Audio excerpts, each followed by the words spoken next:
All right, folks, what is going on? This is episode 679 of the First and Frame Rate Show. I am VF Baller. Over here, we talk about Georgia Southern and Atlanta Falcons football. And just got a quick question, prior to us talking about the pregame when the Falcons host the Texans. Honestly, we just need to know, can the Falcons calm the noise and, it should have been on my title, sorry, and improve from last week? Can they do that? Can the Falcons improve from last week? Can they calm the noise and improve from last week? I think they can. I mean, there's no doubt in my mind, but we all know what needs to be done. And it's not just Desmond Ridder. So we're going to talk about that and give you my thoughts and opinions, and we'll just go from there. So very simple episode, not going to take too much of you guys' time. And yeah, so if this is your first time here, welcome.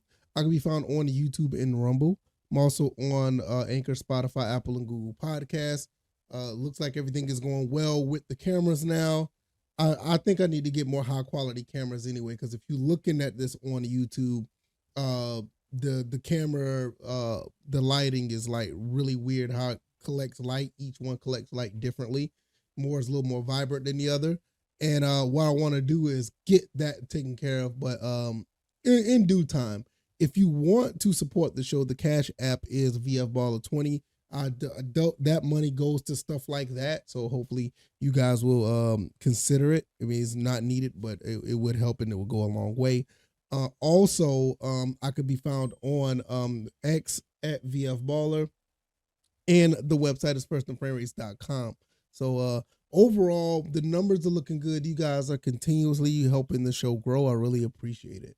The Falcons don't need to do much to improve. I know the last few games games have not been looking good. And the last few episodes here has been kind of a offsetting take on the Falcons, because I don't necessarily want to bash the team, because I think the team itself is very talented. But there are some question marks about the quarterback. They don't believe in Desmond Ridder. I ain't gonna say they don't, but fans don't believe in Desmond Ridder.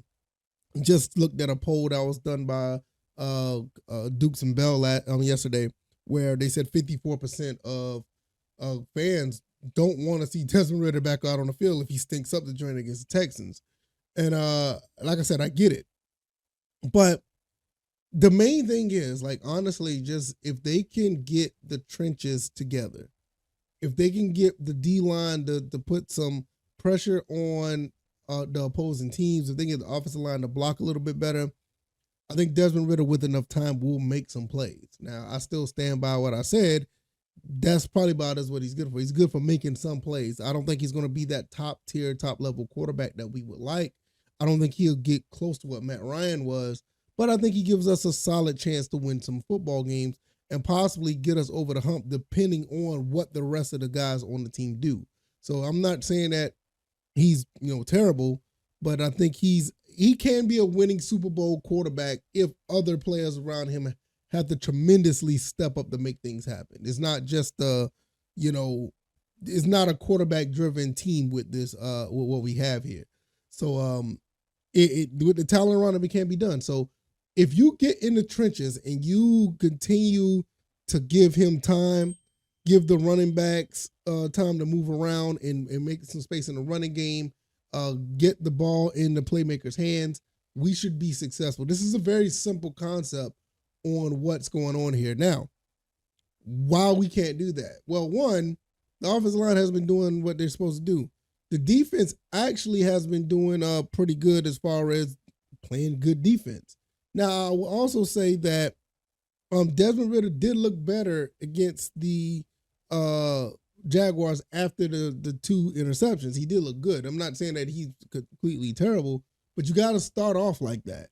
And the best way to start off like that, we just have to get him in a rhythm, and that just goes into play calling. Some of these play calls are kind of weird. 3rd and 1, we pass the ball.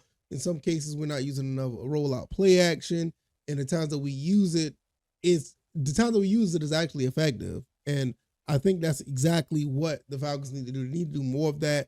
I don't have a problem with the screen plays.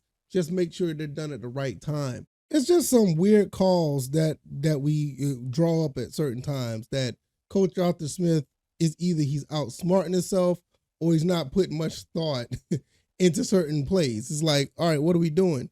You got a lot of talent here. What I would like to see, a lot of these players, like, Kyle Pitts and Drake London, you can put those guys in excellent situations to succeed. And I will give, I'm gonna give you a little quick preview of a breakdown that I think that they can do, because Kyle Pitts is really good at in routes, slants, curls, and digs, and he can actually go over the top if need be. But I think his forte is actually the curl, digs, and slants. Now, Drake London, he can go over the top as well because he's a big receiver. He can get up in the air and catch the ball. Not saying Kyle Pitts can't, but we've seen Drake London is able to do this.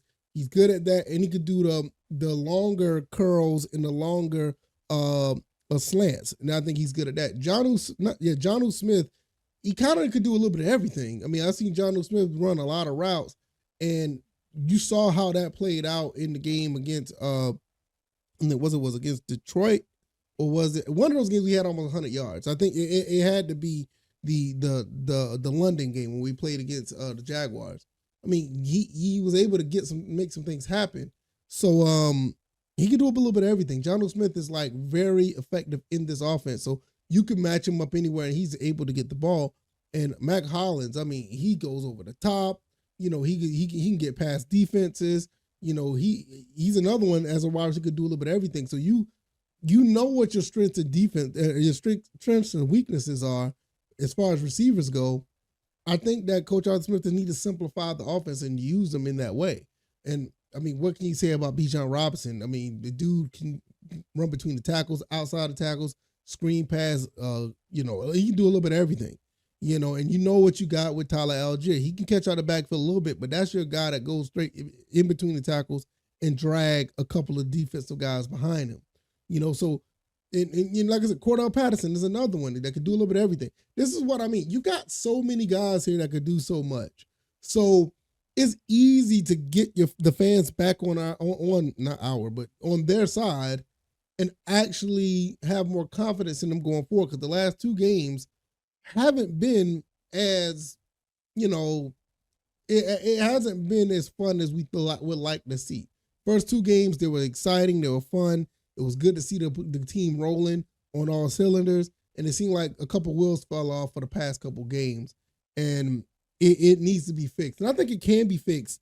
It's just, I think that Coach Arthur Smith should have went back to the drawing board and calmed some things down. Now, or settle or simplify some things on the offensive side of the ball. I have no problem with the defense. I think defense is doing great. I mean, they're giving up around 18, 19, 20 points a game, pretty much like what they did last year.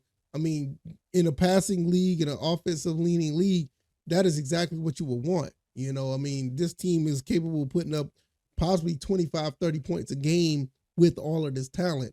So for Desmond Ridder to succeed and get better, they're going to have to simplify some things for him. And if they do that, you could probably get him in a rhythm to where he could prove me wrong in weeks and months and maybe a season from now. He could be better than the above average quarterback that I said he's going to be, so I'm just a guy behind the microphone. I'm just talking based on what I see on the field. And it just seems like Coach Arthur Smith is not really using his players like he should. It's obvious in some cases that he's underutilizing Kyle Pitts. I mean, I almost made the assumption, or I made the suggestion that he may not be able to get separation. But there's plays that you could draw out for him to be open. So it's kind of give or take. It's not just all Kyle Pitts. It's not, sometimes it could be the play caller or the coach. And I think if they can get into a somewhat of a even kill where the quarterback can feel comfortable going through the motions of quick progressions or easy routes or quick releases, or even, a deep pass where somebody just go, and he can just throw it up and make sure it's accurate. Something just to build his confidence, because it looks like he may not be as comfortable as we thought. And I know that he had some press conferences the past couple of days. I didn't really listen to him, because I didn't know what was said, so I didn't even want to. That's why I didn't touch on that in this episode. I'm just telling you based on what I've seen from last week going into this week, and basically what I see is that this team can find a way to rejuvenate themselves, to get more confidence and get more into a rhythm, to move the ball down the field safely, where they don't have to worry about putting the ball in danger, where they can actually move to get first downs and turn them into touchdowns. And I mean, you do that, it's really it's really a confidence builder, not just for the team, but just for the fans as well. We would love to see something like that. And playing against the Texans, look like they're going to have that opportunity. We want to see how that plays out, and I'll be here to report on it. So Thursday night, not much to talk about on this episode, and I'm just going to leave it at that. And we'll wait to see what happens on the weekend, because it's going to be all Falcons. No Georgia Southern. They're on a bye, so we're going to be talking all Falcons. So if you like this commentary, hit the like button, share this podcast, subscribe to the channel if you haven't already. Hit the like button. It really does help the show. It does help the show a lot to get into the algorithm. It really, really does. I can be found on Anchor, Spotify, Apple, and Google Podcasts. YouTube and Rumble are the visual side of the podcast. I can be found on Twitter or X at VFBaller, and the website is firstandframerates.com. Firstandframerates.com. All right, y'all. I'm going to get up out of here. Y'all take it easy, and I'll see you guys on the next one. Y'all be blessed. Peace.